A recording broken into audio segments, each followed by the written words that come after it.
Good morning. Thank you all for joining us today. We really appreciate you coming out on a Friday morning to answer some frequently asked questions about Act 1 of 2022 with us. We'll get started shortly. We're just letting a few more trickle in. And as we go through this presentation, just a reminder that this is part two. Our part one is available, as well as the full Act 1 FAQ on our website, act1edinstability.org. We'll be sharing all of that at the end of the presentation.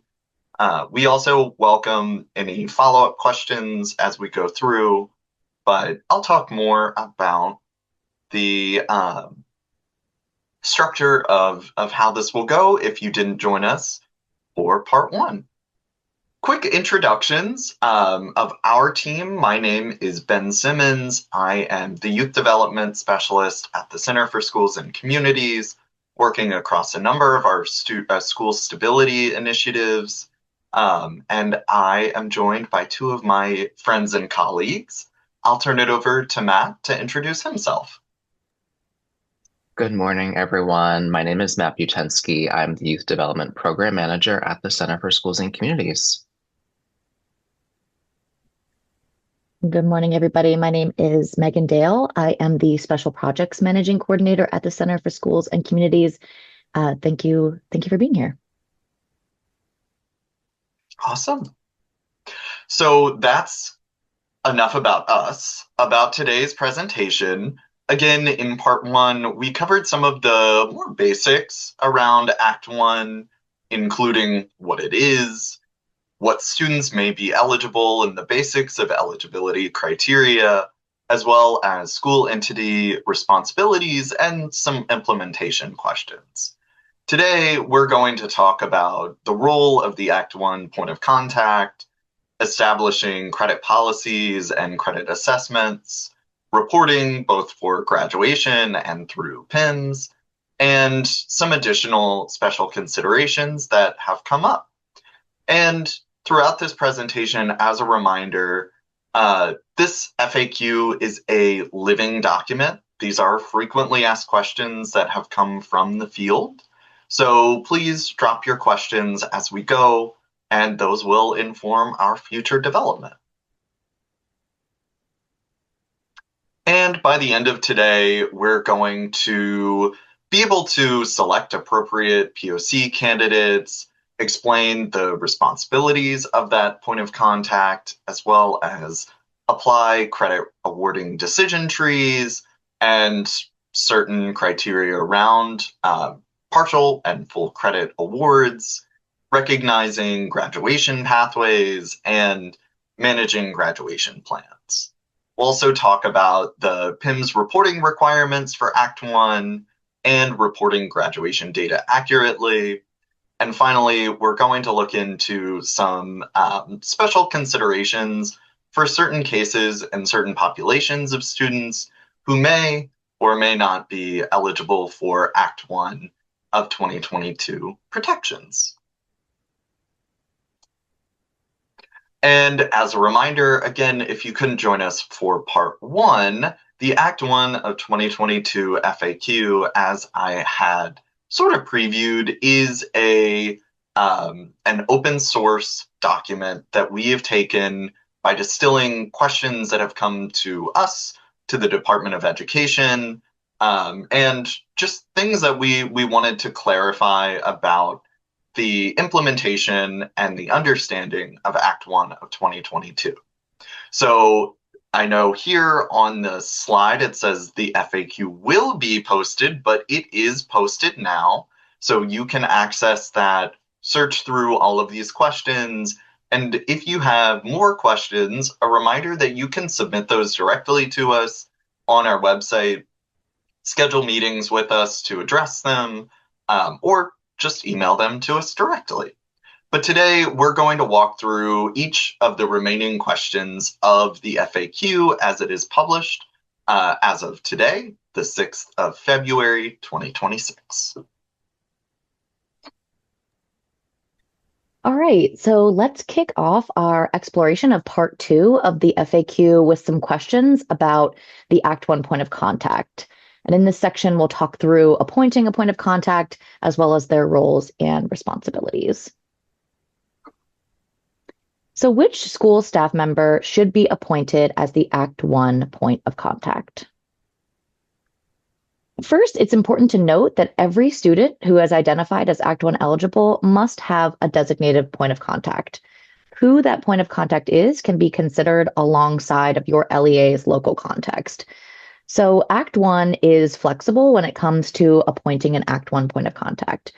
You might consider a school-wide approach or a building level approach.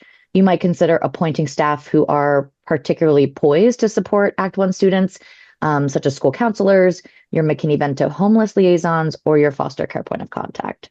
And once assigned, the point of contact's information should also be shared in student documentation with the student's education decision maker, and you may even consider adding them to any contact information on your school's website. All right, so under Act 1, what are the point of contact's responsibilities? Central to the role is really to ensure that the requirements of Act 1 are continuously implemented in your local education agency. And beyond assisting with the identification of eligible students, the responsibilities of the Act 1 point of contact include managing student records. So this looks like leading or supporting timely record management, including immediately requesting the complete education record from the prior school entity, including their IEP or 504 plan if applicable, and then also promptly transferring records upon request. Record transfer request must be fulfilled within 10 business days. Another role is to review academic history. So ensure a thorough investigation and assessment of the student's complete academic history to ensure all previous credit has been properly evaluated, and this will help inform their placement and needed support. Also, coordinating course placement, so collaborating with appropriate staff to ensure the student is promptly placed in appropriate courses aligned with their academic progress. Another activity is facilitating support services, so expediting the student's access to school counselors and mental health professionals as appropriate, and other resources that your school has. Connecting to other school resources, so working and making those referrals to extracurricular activities, and really just working to remove any barriers to participation, including helping to address activity fees or related costs for that participation. And then very importantly, developing a graduation plan for students in grades 9 through 12. So collaborating with the student to create and implement this graduation plan that supports their on-time graduation. And again, a lot of these activities will take place with other school staff within your school entity, but the role of the Act 1 point of contact is to really ensure that these responsibilities and these requirements are taking place. And keep in mind, we do have a graduation plan template that's available on our website. And right here, I'd like to just take a second to acknowledge Stephen's question in the chat, asking if we usually see one school-wide POC or different POCs for different students in a school, and if we have seen any potential pros or cons for each approach. I would say that the common setup is usually a single school-wide POC, potentially with building level POCs. That being said, it is flexible. The Department of Education, or the Pennsylvania Department of Education's interpretation has been that it's unclear if there should be a single POC similar to other programs like McKinney-Vento liaisons or foster care points of contact, or if that should be student specific. So I would say that in general, having one individual overall who is responsible for training, understanding Act 1, that would be critical at a school entity. But looking at a student's specific needs, whether they have an IEP service coordinator or are working with a specific individual, whether that's a school counselor or a local resource, someone who can really speak to them and guide that education planning. And Stacy's asked, will the student have a different POC for each district, or will they keep that POC from the original school when adjudication happens? So that's a good question. And I guess I'm going to, are we talking adjudication of dependency, delinquency, or just any period? I guess it doesn't necessarily matter. But that point of contact is going to be school specific. So as a student changes school placements, they're going to have a point of contact at each school placement. And Matt, Meg, is there anything you'd like to add in, or from our audience, if you'd like to ask anything else? I would just add that, as said, the determination of point of contact is flexible in how that's implemented, as long as the students in your school entity are receiving all of the benefits of Act One. So if one point of contact will not be able to meet those requirements for every student that you have that would be Act One eligible, then a single point of contact would not be a recommended method for your school entity.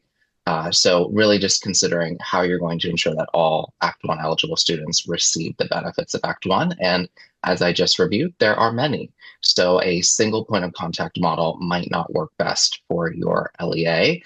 But as Ben was mentioning, having someone be very familiar with the requirements will ensure that, that could be trained to other school staff that would be implementing those point of contact requirements. The point of contact does have to be identified in the student's education record. So keep that in mind as well when you're thinking about what that will look like in your school entity. Okay. So should the point of contact include Act One eligible students in the development of their graduation plans? Yes. Involving Act One eligible students in the development of their graduation plans is strongly encouraged, and we consider it a best practice.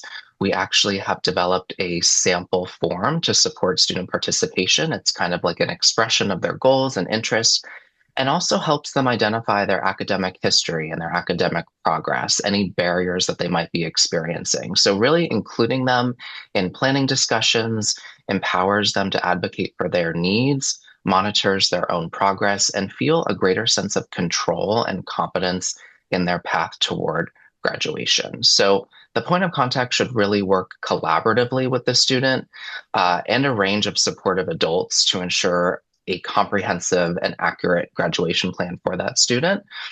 So this includes documenting prior coursework and life experiences, alternative educational settings that might satisfy local graduation requirements, really contributing to full or partial credit mapping for them.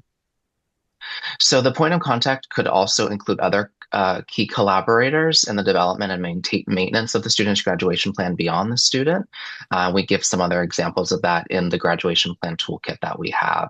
But really, yes, we strongly encourage that the student is included in the development of their graduation plan. Please take a look at the form for student involvement that has been developed that you may use.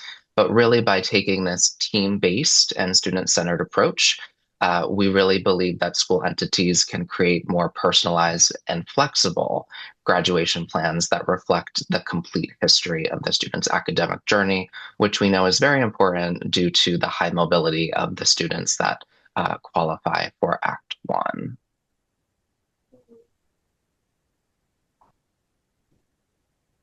All right. And is this mine? Still? Yes. Yeah, it is. Okay. If an Act 1 eligible student transfers to another school entity, is the point of contact permitted to share the student's Act 1 status with the new school entity when educational records are requested? And yes, a student's Act 1 eligibility, and for students in grades 9 through 12, their graduation plan should be included in the student's education record and shared with the new school entity upon request.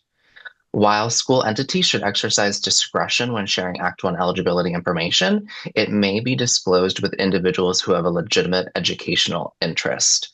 Only information necessary to ensure that continuation of Act 1 protections should be shared and omit any sensitive or irrelevant details.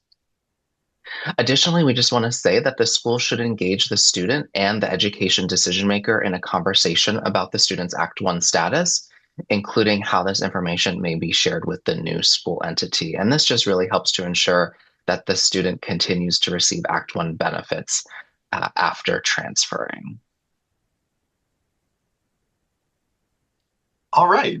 So another question we've come across quite a bit is there a directory of Act 1 POCs available?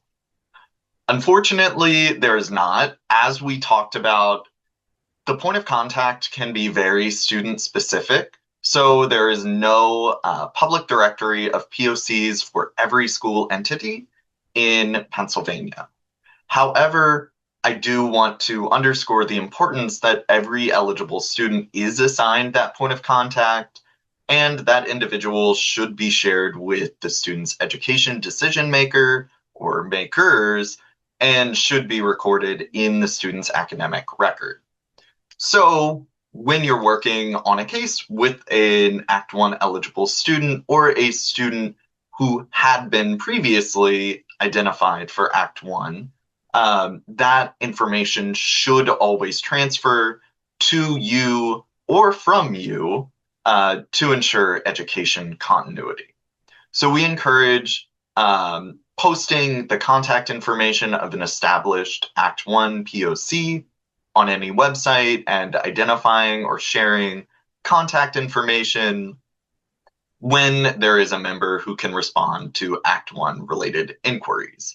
Additionally, if you choose to use our graduation plan template, that does have fields to record the Act 1 POC and relevant collaborators' contact information to establish that sort of history-making or historical record.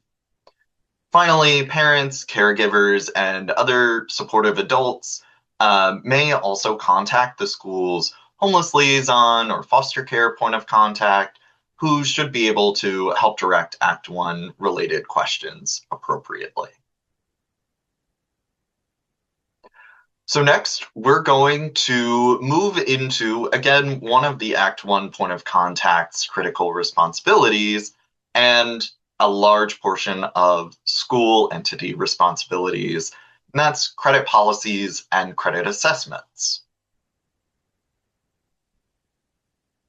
So we'd like to introduce something. If, again, you're new to our FAQ presentation, we wanted to give you a little bit of a break from listening to us answer questions. So we have a couple just ways for us to get a gauge on how you feel about credit awarding, about different reporting processes and special considerations, just to inform our discussion today. So I'm going to release a Zoom poll or quiz, and you'll be able to answer that. It's okay, it's completely anonymous. So if you don't have the correct answer, that's no problem. This is just our way of, again, giving you a little bit of a break from the three of us and engaging with the content.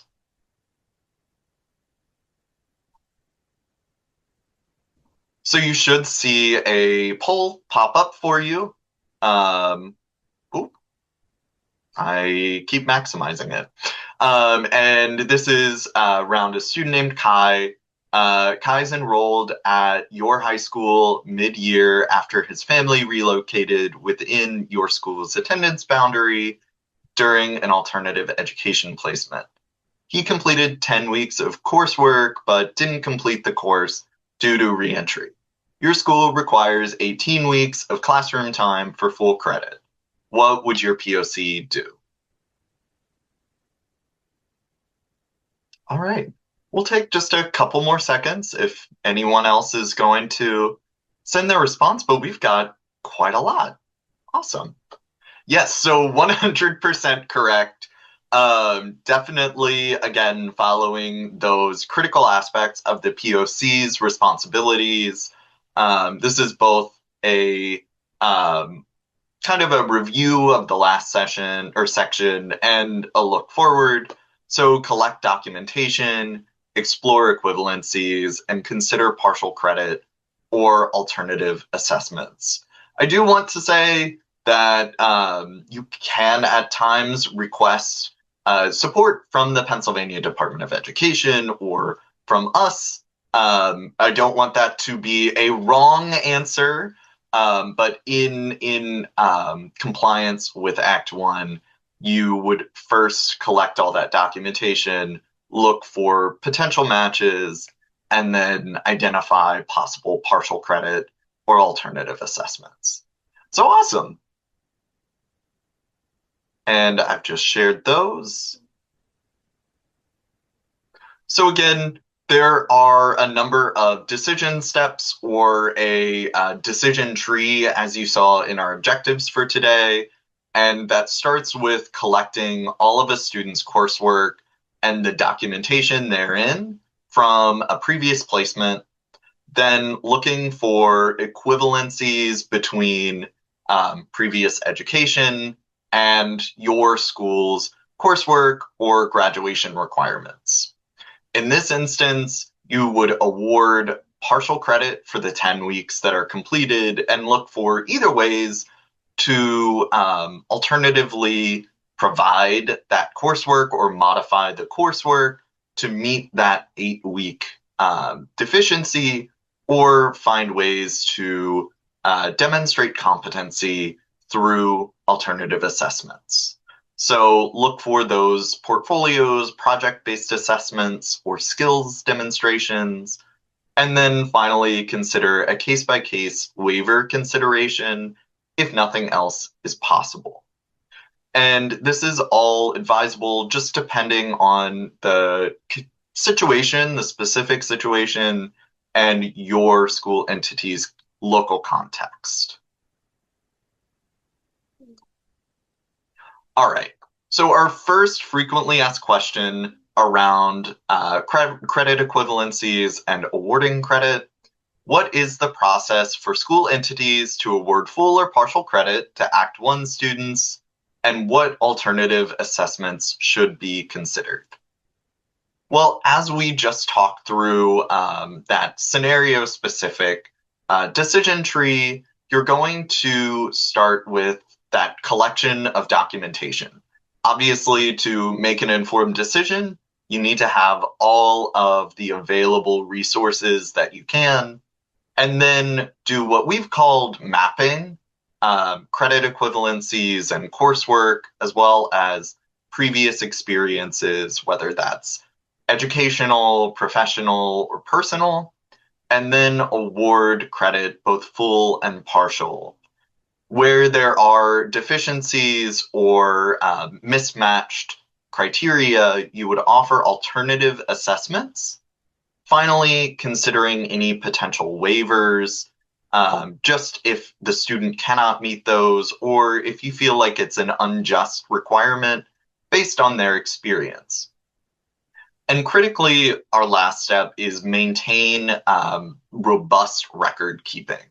So where graduation requirement waivers are granted to more than 5% of a graduating class due to extenuating circumstances, and this is from Act 158, the school entity is not required to complete the improvement section within the annual graduation report.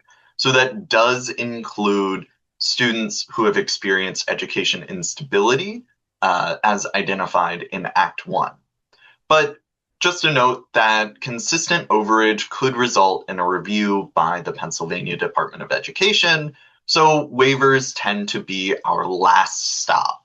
And again, a critical requirement to that record keeping. And just a follow-up note, what is the process for school entities to award full or partial credit?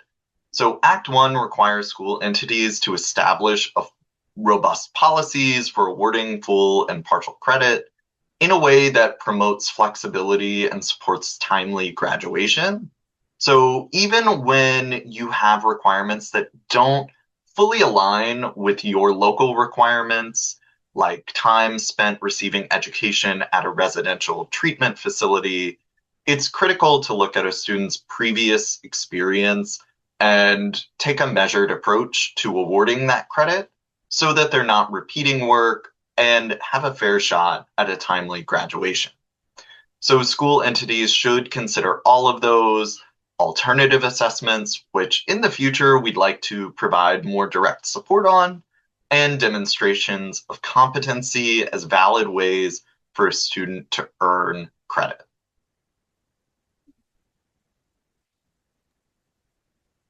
All right, let's look at another specific graduation planning question. Should a school entity waive a course solely because a student is experiencing education instability?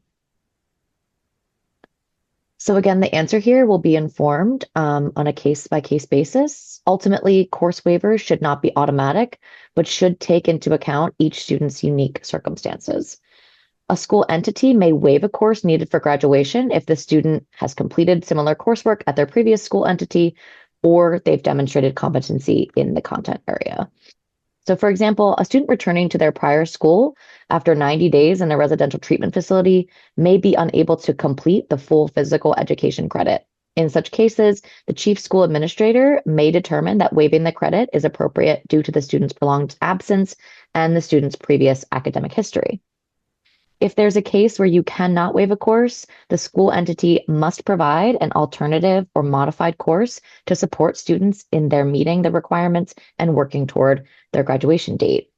So in another scenario, a student experiencing homelessness entering a new school with a public speaking requirement may not be able to complete the course due to scheduling constraints with other required coursework.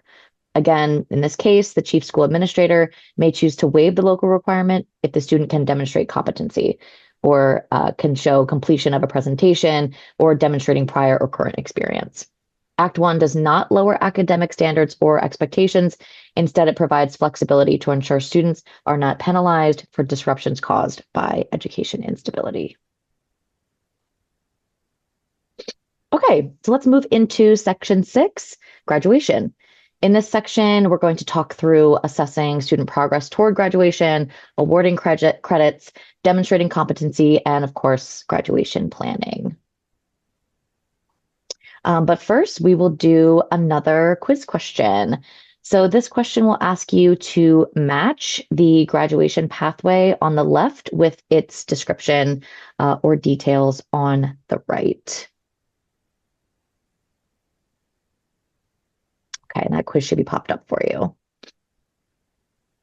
Okay, so let's see how we did.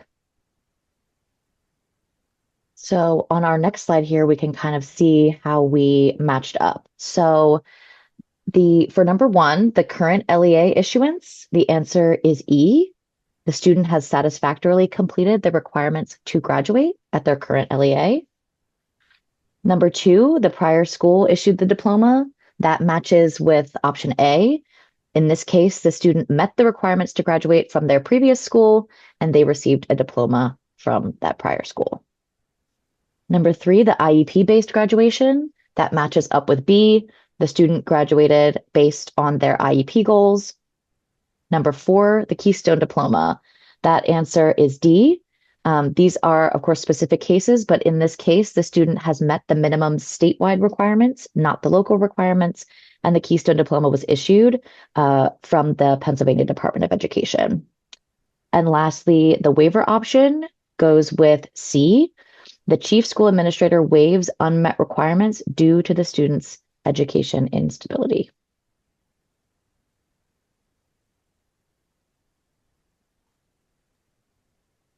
Okay, so we're going to just expand out and sort of cement that activity again in this next question from our FAQ. So how may a student who qualifies for Act 1 receive their diploma and graduate from high school?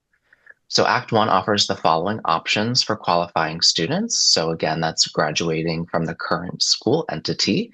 And in many cases, students can graduate from their current school by meeting local graduation requirements or a modified version through an Act 1 graduation plan. Diplomas earned this way are identical to those of students who are not eligible under Act 1. Also graduating from the prior school entity. So if the current school entity determines after a thorough review of the student's graduation plan and academic records that it cannot issue a diploma, the current school entity may ask the student's prior school entity to do so, provided the student meets that entity's local graduation requirements. This option requires consent from the chief school administrators at both school entities. Also, an IEP-based graduation. Students with IEPs may graduate based on their IEP goals, if appropriate.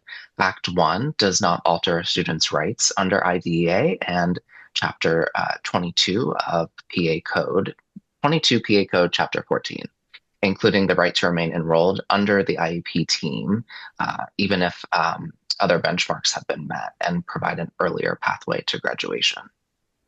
And then also the Keystone diploma. So if neither the current nor prior school entity can issue a diploma, the student's current school entity may apply to PDE for a Keystone diploma. This option is available when a student has met statewide graduation requirements, but cannot meet the local requirements.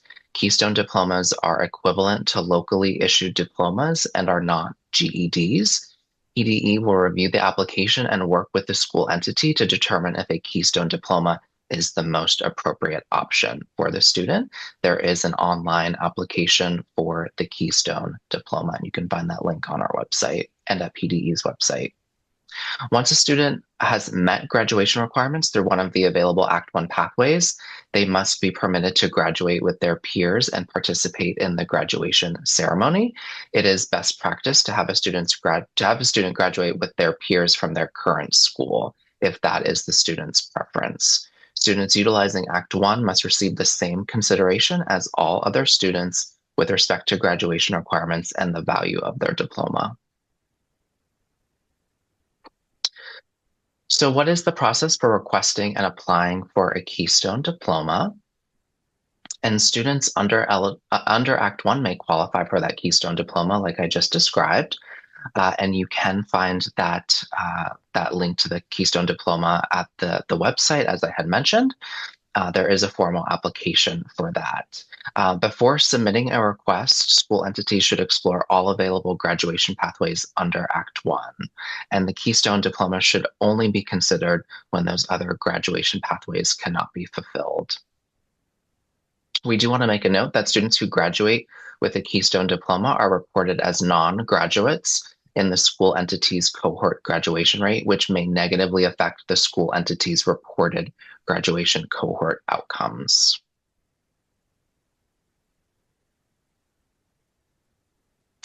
How do additional school entity changes affect an existing graduation plan under Act 1? Does the plan transfer, or are additional steps required? And the answer is yes. The graduation plan transfers with the student. Under Act 1, the graduation plan must be part of the student's education record and should be provided to the new school entity when the student transfers. The receiving school is expected to honor the existing plan to the greatest extent possible. The Act 1 point of contact, in consultation with other relevant school staff, should also carefully review any existing graduation plan to ensure that the plan includes all completed coursework and any demonstrations of competency or alternative assessments. And then if adjustments are necessary in existing graduation plans due to differences in coursework or local graduation requirements, the school should collaborate with the student and relevant staff to revise their graduation plan and ensure a smooth transition without delaying graduation.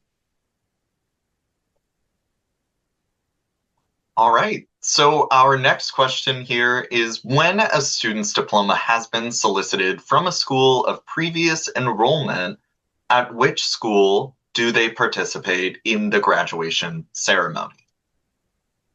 So again, an Act 1 eligible student who does not meet the minimum graduation requirements at their current school entity, but does meet the requirements at the previous school of enrollment, may have a diploma solicited and issued from the previous school, and should be permitted to participate in the graduation ceremony with their peers at the current school of enrollment, if they so choose. So again, maintaining that level of student preference and allowing them to participate at the current school of enrollment. Of course, this wouldn't include the diploma, but still participation. And keep in mind, the current school is still responsible for including the student who has experienced education instability in its graduation cohort, and it should be considering the student's unique circumstances.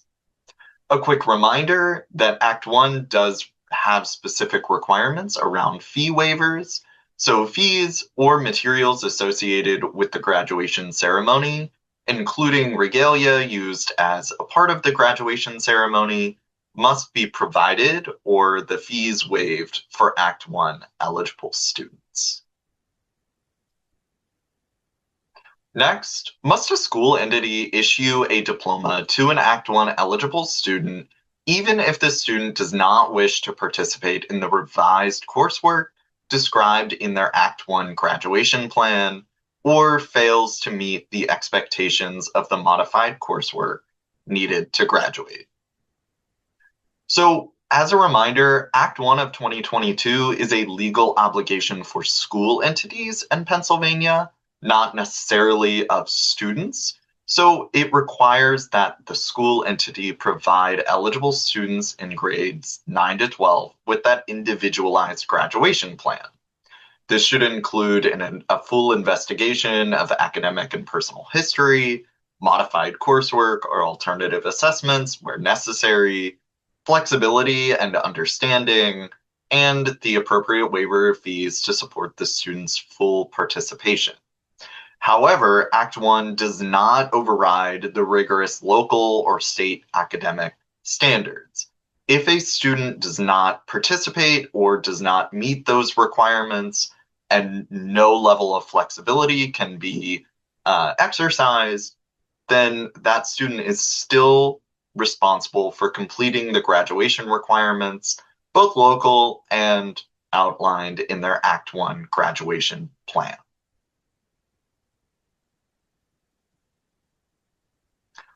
Is there a graduation plan template available? I'm glad you asked. If you created your own but want to ensure it aligns with Act 1 requirements, that's also an option. So we do have a graduation plan toolkit available, again, available here using the QR code, typing in that bit.ly link, or if you hold on to the end of the presentation, we'll have links for everything. Which I guess, since we're not sharing the slideshow, kind of moot. But our graduation plan demonstrates all the best practices that we have laid out and will continue to lay out in using an Act 1 graduation plan or form. It also is based on a fictional student. His name is Alex, and he enrolls mid-year in the 9th grade.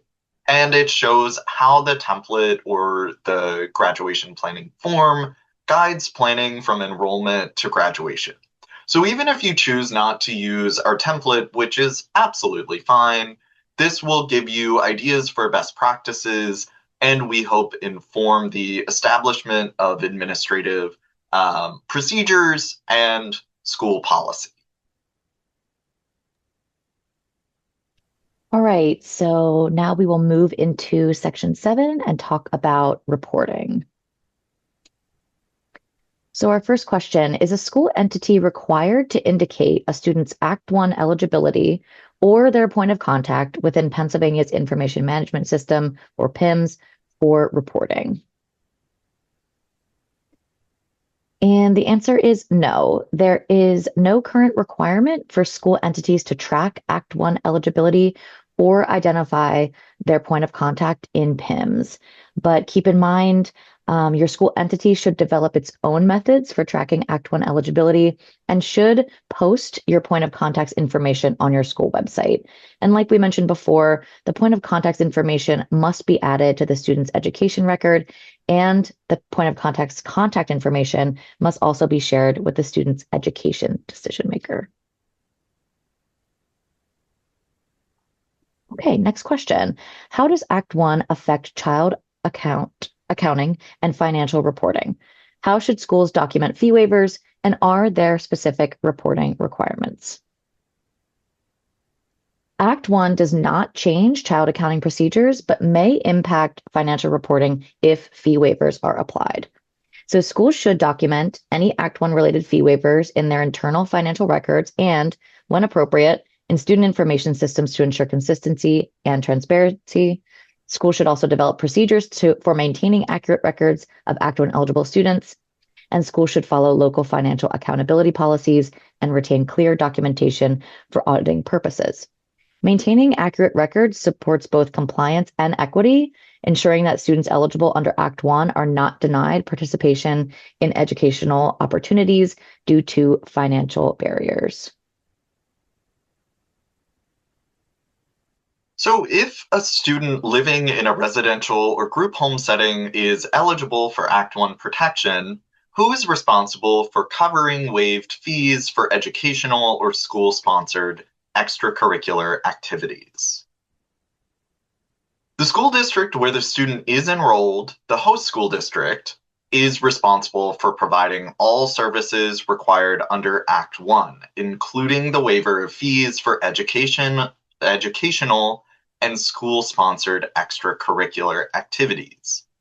A note that the tuition rate set by statute remains the only allowable charge to the resident district, and specific questions regarding the accounting treatment of fee waivers can be sent to PDE. And another special note, Act 1 and Section 1306 of the School Code do not permit the host school district to bill the student's district of residence for costs beyond the established tuition rate.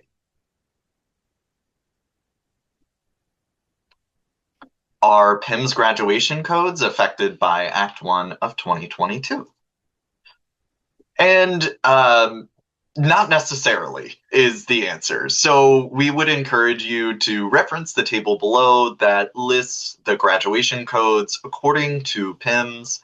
A student who graduates, whether with an IEP completion goal or with IEP goal completion from a prior school, or even if there are waivers involved, would still qualify for a traditional diploma, meaning that diploma is coded as 806. And a Keystone diploma is, again, separate from a GED. As you can see, that graduation is coded as 826, whereas a GED is 816. And another special note, a Keystone diploma can negatively affect the graduation cohort rate, and we encourage you to review the PIMS manuals and calendar webpage. We have that linked, and again, you'll be able to access that through all of our referred documents. Are there specific reporting requirements for graduations that occur through Act 1 graduation planning? No. Act 1 does not require a separate reporting process for students who graduate with the support of an Act 1 graduation plan. Keep in mind, though, school entities are required to submit a graduation report annually through the Future Ready Comprehensive Planning Portal, and this report includes aggregate data on students graduating by certain pathways and by exceptions. So school entities should document when a student graduates through the completion of an individualized Act 1 graduation plan, and that should be included in the student's academic record. School entities may also choose to flag these cases in their student information systems or other internal records for local tracking and analysis. All right. In our final section, Section 8, we're going to explore a couple special considerations that do come up when we have questions around specifically eligibility and the order of operations when it comes to certain education rights. So these, again, will be interactive, just exploring, again, those common issues. So our first scenario here is exploring the consideration for an Act 1 eligible student with an IEP. So we will release that poll.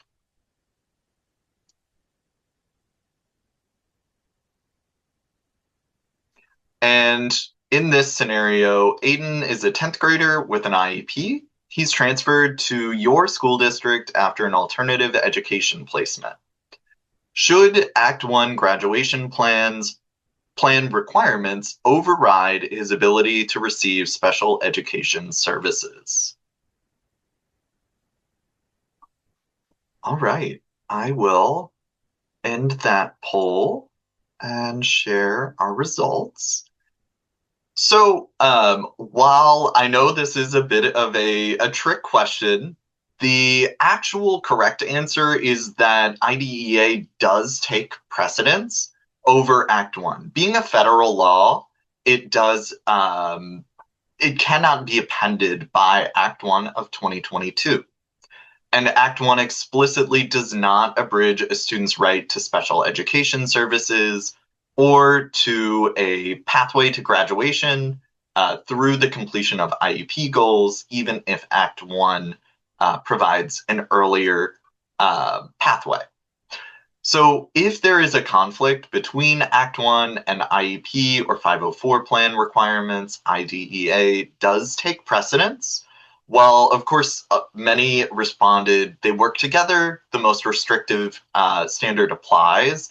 Technically, that is correct, but in this scenario, we really want to highlight that IDEA is a critical student rights regulation and should be followed and never appended by Act 1 of 2022. All right. Another question, and very common, is around migrant or refugee students. So in this scenario, your school enrolls a student who changes schools 3 times per year due to agricultural work.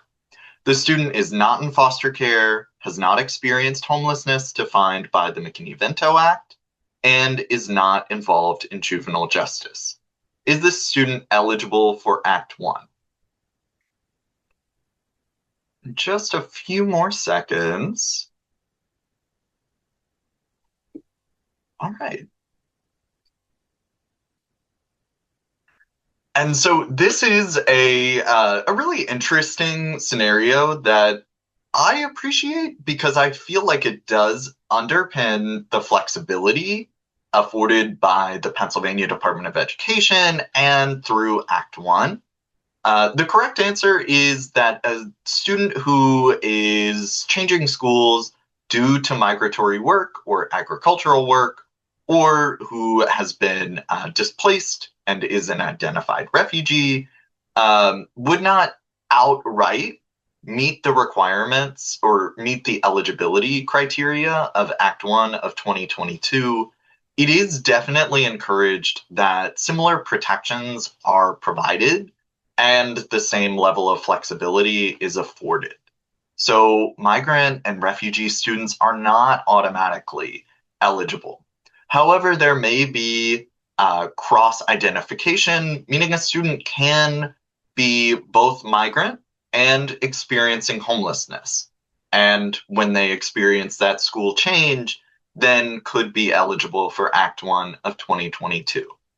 So look for potential ways to identify that student when they are highly mobile. And this might include students who are in military families or just experiencing high mobility. And extend Act 1 benefits to any population of students that is feasible within your school entity. All right. And with that, I'll turn it back over to Megan. Thank you. So in addition to today's learning, we also wanted to share several resources for you as you begin to enact or sharpen your Act 1 practices. If you joined us for part 1 of the FAQ training, these are the same resources that I shared then, but I will just go over them quickly today. So all of the resources that you see here are also on our webpage under the resources tab. And you can also watch part 1 of the FAQ training on our professional development page as well. And as we mentioned previously, we're excited to share that the FAQ is now live on our webpage, and you can find it under the resource tab on our webpage, or I can share it here in the chat as well. So listed here are just a few other resources for you. We have a few resources from the Pennsylvania Department of Education, resources specific to the Keystone Diploma, policy language for Act 1 of 2022 from the Basic Education Circular, as well as resources specific to serving students with disabilities.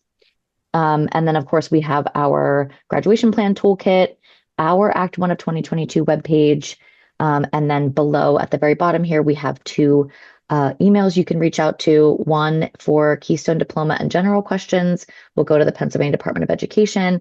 And to request any technical assistance and training, you can reach out to us at act1training@csc.csiu.org. And of course, our team is poised to assist you in your Act 1 of 2022 needs. Please reach out to us individually at any time. Thank you.